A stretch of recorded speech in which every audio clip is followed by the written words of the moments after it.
तो आज मैं एक ऐसी चीज़ के बारे में बात करने जा रहा हूँ जिसका इंसानी जात के साथ बहुत गहरा संबंध है। मैं बात करने जा रहा हूँ गालियों की। तो आओ यार, अपने फ़ोन में ईयरफोन्स डाल लो और शुरू करते हैं बिना किसी बकचोदी के।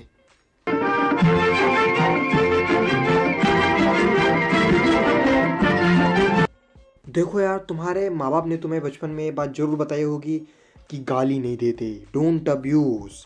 तुम्हारे रिश्तेदारों ने तुमसे ज़रूर पूछा होगा कि बेटे तुम्हारे माँ बाप ने तुम्हें ये नहीं बताया कि गाली नहीं देते, डोंट अब्यूज़।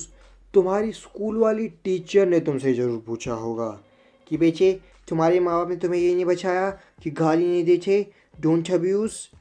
तुम्हारी पड़ोस वाली आंटी ने तुमसे ज़रूर पूछा होगा कि बेटे तुम्हारी माँ बाप ने तुम्हें ये नहीं बचाया कि गाली नहीं देते, डोंट अब्यूज़। अब तुम्हारे दिमाग में ये बात ज़रूर बैठ चुकी है कि धरती फट के चार हो जाए या पाताल फट के नरक हो जावे, गाली नहीं देनी। अब किससे पूछो ना कि ये गाली क्यों नहीं देनी चाहिए, बुरी बात है। लेकिन बुरी बात क्यों है? बुरी बात है तो बुरी बात है। अबे अब मेरे गाली देने से किसी घर में बच्चे नहीं हो रहे होते या किसी घर में बिजली नहीं आ रही होती तो ये बात समझ में भी आती। ये कौन सी बात है, बुरी बात है। रहा होगा कोई प्राचीन चूतिया जिसने कर दी होगी घोषणा, बडम डम डम भंडेरी।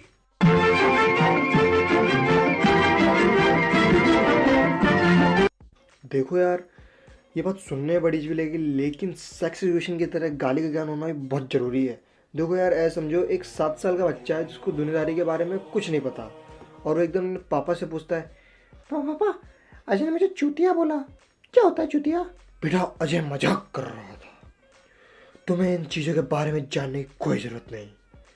कि सब भूल भी जाओ, ऐसा कुछ हुआ भी था। लेकिन क्यों? बस कह दिया ना, भूल जाओ तो भूल जाओ। अब मैं इसे कहता हूँ तारे जमीन पे वाला फेस। फिर अगले दिन अजय उसी बच्चे को वापस देख करके बोलता है, ए चुतिया। लेकिन इस बार वो 7 साल का बच्चा अजय को देख के मुस्कुराता है। अब सोचे एक बाप पे क्या बीतेगी जब उसको पता चलेगा उसके बच्चे को किसी ने चूतिया बोला है और वो उसको देख के मुस्कुरा रहा है। इसीलिए यार गाली का ज्ञान होना भी बहुत ज़रूरी है। उसका इस्तेमाल करना या ना करना वो तुम्हारे ऊपर है। अब कुछ लोग ऐसा मानते हैं जो गाली देता ना वो किसी की इज्जत नहीं करता। अब जो भी लोग ऐसा मानते हैं ना, उनकी ज़रूरत भी नहीं है इज्जत करने की। अगर तुम्हें अपने पूरे दिन की फ्रस्ट्रेशन निकालनी हो तो तुम क्या करोगे? ऑप्शन ए है अपने किसी दोस्त का सर नाले में दे दोगे, या ऑप्शन बी एक खाली कमरे में जाकर के पूरे दिन की भड़ास निकालोगे। अगर आपका जवाब ऑप्शन बी था तो कॉन्ग्रेचुलेशन, मानव विकास अभी भी संभव है। भड़ास निकालते वक्त मुंह में से गाली मक्खन की तरह फिसलती है। मैं किसी को ऐसे भड़ास निकालते हुए सुना है, यार मेरी बीवी मेरे ड्राइवर के साथ भाग गई यार, या वो स्टूपिड है यार, या उसे भागना था तो वो अकेले ही भागती ना यार, वो ड्राइवर को साथ क्यों ले गई यार, यार वो जेल जाने वाले ड्राइवर बड़ी मुश्किल से मिलते हैं यार, वो पागल है यार, यार यार कार का थू। ऐसे दिमाग को संतुष्टि नहीं मिलेगी, टेंशन आ जाएगी, थकान आ जाएगी, खाते पीते घर का बंदा नपुंसकता का शिकार हो जाएगा। ये जरूरी नहीं कि वो किसी की इज्जत नहीं करता। और अब ये मत समझ लेना कि मैं कह रहा हूँ इज्जत से गाली दो। पता चल रहा तुम में से कोई अपने पड़ोसी को बोल रहा है, आओ भोसड़ी वालों साथ में बैठ के चाय पीते हैं। नहीं नहीं नहीं, गलत रास्ते पे जा रहे हो तुम लोग, वापस यू टर्न मारो।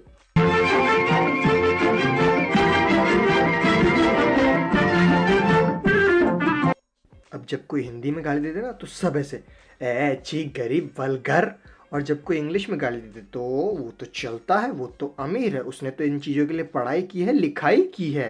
अगर दो जनों की रोड पे लड़ाई हो जाए ना और एक बोल दे ए स्टूपिड डॉग एसहोल और दूसरा बोल दे ए चुप बे गांडू, पब्लिक दूसरे वाले को धर लेगी, सामूहिक पिटाई हो जाएगी और हमारे इंग्लिश वाले बाबू को लोग बाग मिठाई के साथ घर भेजेंगे। पर ऐसे भी कुछ लोग होते हैं जिनको कोई सी भी गाली दे तो चलेगी, लेकिन एमसीबीसी नहीं झेली जाती। माँ बाप भाई बहन ताऊ ताई फूफू फूफी इन पे मत जाइयो।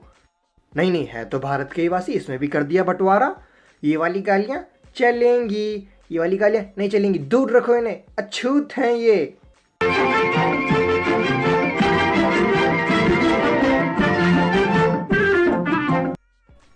बिल्कुल ऐसे ऑफेंड होना, बुरा मानना, गान में जलन मचना, और ये सारी खूबियां भगवान ने मुझे दी हैं, इसीलिए जन्मा हूं मैं इस धरती पे, अवतार हूं मैं बहन चोद।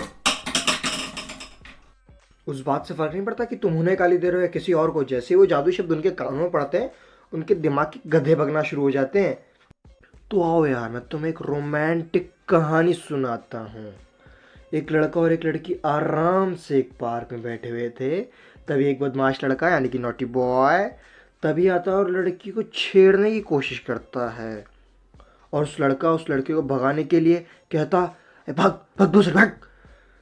तभी लड़की कहती है, क्या बोला तुमने भी? गाली दिया? हाँ, कुछ दिक्कत? Fuck off. लेकिन तुझे नहीं, ओ आपको नहीं दिया मैंने। कह दिया ना फक ऑफ, तो फक ऑफ। बहन की लौड़ी, ये सुनना बर्दाश्त से बाहर है। जब तुम अपने दोस्तों से आराम से बकचोदी कर रहे हो, वो तुम्हें गाली दे रहा है, तुम उसे गाली दे रहे हो, you having a wonderful time. फिर पता नहीं अचानक से कहाँ से एक आंटी आ जाती है जिनके हाथों में पत्ता गोभी से भरा थैला होता है और तुम्हें आगे कहती है, आपने ये सिखाया है? आंटी तेरी बहन की लौकी, मेरे अंदर जितनी इज्जत समाई है मैं सब लगा के बोल रहा हूँ। तू क्या ले, मेरा दोस्त, मेरा रिश्ता, मेरा गठबंधन, मैं उसको गाली दूं या उसके सर पे ईंट फोड़ूं? तू क्या ले। ऐसे बोलने वाली आंटी से दूर रहो, ये बीमारी जानलेवा है। अगर इस आंटी के सामने मर्डर भी हो जाए ना तो ये भागेगी नहीं ना, कातिल की आंखों में आंखें डाल के बोलेगी, माँ बाप ने ये सिखाया है। कोई पब्लिक में हल्का हो रहा हो, माँ बाप ने ये सिखाया है। कोई सुट्टा मार रहा हो, माँ बाप ने ये सिखाया है। कोई ट्यूसडे को चिकन खा रहा हो, माँ बाप ने ये सिखाया है।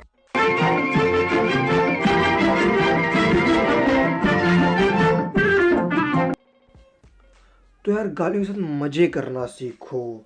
एक रात तो गुजारो उनके साथ चांदनी के कोठे पे। क्या पता वो तुम्हें हिला दे, दिला दे, दर्द डिस्को करा दे। तो यार बस आज के लिए इतना ही। अगर आप लोगों को वीडियो पसंद आए हो तो लाइक मारो, एम करते हैं 50 लाइक्स के लिए।